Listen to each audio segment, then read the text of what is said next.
Sir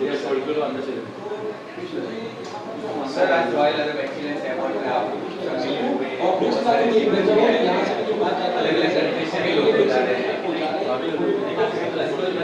ये जो मुंबई में ये शुरुआत की रॉयल अरब एक्सीलेंस अवार्ड के नाम से क्या कुछ कहना चाहिए? सच में मुझे तो अच्छा लगा कि अमजद भाई ने एक पहल की है, बाहर से कुछ लोगों को लेकर आए हैं, यहाँ के कुछ बिजनेसमैन को, स्टार्टअप कंपनियों को, कुछ अच्छे ढंग के ताइकॉन को, एक्टर्स को, एम्बियंस जो भी मतलब जो सोसाइटी को कहीं ना कहीं प्रभावित करते हैं, उनको एक मंच पे लाया इन्होंने और कुछ नया करने की कोशिश कर रहे हैं।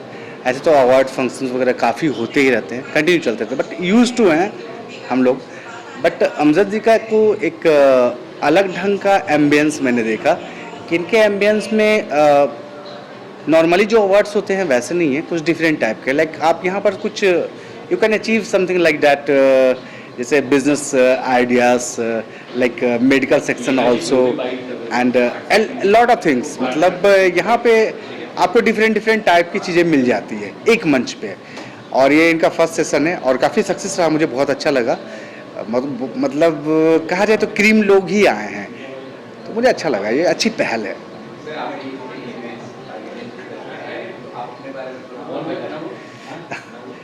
कुछ नहीं, मैं एज एन एक्टर और एज ए प्रोड्यूसर वर्क कर रहा हूँ। इवेंट्स वगैरह होते हैं, जब कभी मूड होता है कुछ अच्छे इवेंट्स कर लेते हैं, अच्छे लोगों को इनवाइट कर लेते हैं और इसी बहाने गेट टुगेदर हो जाता है, रूबरू हो जाते हैं, एक दूसरे से मिलना जुलना भी हो जाता है। तो इवेंट का मकसद मेन वही रहता है और कुछ भी नहीं रहता है। हाँ, ये अच्छा क्वेश्चन है आपका। अपकमिंग प्रोजेक्ट में हमारी आ रही है मराठी मूवी बेबारस, जो 16 जुलाई को रिलीज हो रही है। विक्रम गोखले जी की लास्ट मूवी है। तेजस्विनी पंडित, ऋषिकेश बापट, काफ़ी मतलब मराठी इंडस्ट्री के सारे टॉप के स्टार्स हैं इसमें। और सबसे बड़ी बात है कि इस मूवी का content, this is nice, completely different content you can absorb, like they say it's a courtroom drama. And another project is coming like with Sunny Leone, that name is चुड़ैल। मतलब आप देख रहे हो ऑलमोस्ट हॉरर की industry चल रही है, तो बहुत जल्दी ही चुड़ैल आने वाली है। मतलब है तो वो बहुत ब्यूटीफुल, बट चुड़ैल बन के आ रही है और रियली में वो जितनी खूबसूरती से पेश आती है उतनी डेंजरस भी लग रही है चुड़ैल में। तो चुड़ैल आप देखेंगे तो काफ़ी मज़ा आएगा आपको। और अपकमिंग प्रोजेक्ट में अल्कोहल है हमारी, जो साउथ के सुपरस्टार पुनीत राजकुमार, शिव राजकुमार के भांजे को मैं लॉन्च कर रहा हूँ, राजीव।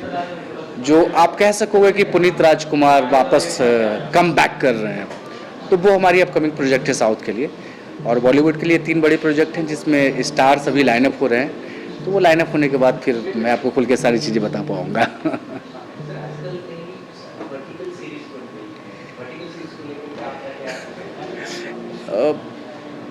वर्टिकल के लिए मेरे पास कोई शब्द नहीं है, मैं कुछ कह नहीं सकता। एक्चुअली में शायद डिजिटल का ज़माना तो आ भी गया है और आगे आने वाले दिनों में और आते जाएगा।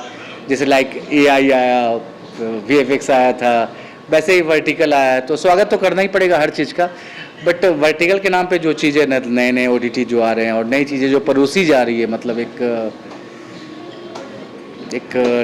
लिटिल बिट नंगापन जो एक परोसा जा रहा है समाज को, और अश्लीलता की चीज़ें जो मतलब बहुत ही बेहतरीन ढंग से और खुश होकर के बताई जाती है और परोसी जाती है, मैं इसके फेवर में नहीं हूँ।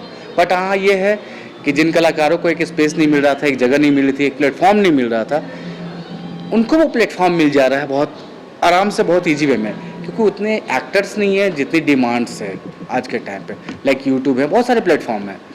तो वर्टिकल की विज़न बहुत लॉन्ग तो नहीं है, मुझे नहीं लगता बहुत लॉन्ग है, क्योंकि धीरे धीरे चीज़ें अवॉइड हो जाएगी। लाइक दैट, जैसे विभू अग्रवाल जी ने चालू किया था उल्लू जी, लॉकडाउन था और लॉकडाउन में चल गई चीज़ें और वो काफ़ी आ गया है, बाद में लोगों ने अवॉइड कर दिया। बहुत सारी ऐसे अश्लील छोटी छोटी चीज़ें आई और फिर धीरे धीरे पब्लिक ने उसको अवॉइड कर दिया, क्योंकि सोसाइटी है, सोसाइटी में बुलबुला जब खिलता है तो ऊपर आता है, फिर वो अचानक से फूट के ख़त्म हो जाता है। तो मुझे पता नहीं, वर्टिकल का ऐसा ही फ्यूचर कुछ लगता है, अपने अपने ओपिनियन है। बाकी ये है कि लोगों को काम मिल रहा है तो चलो, इट्स ओके, अच्छा है। Thank you so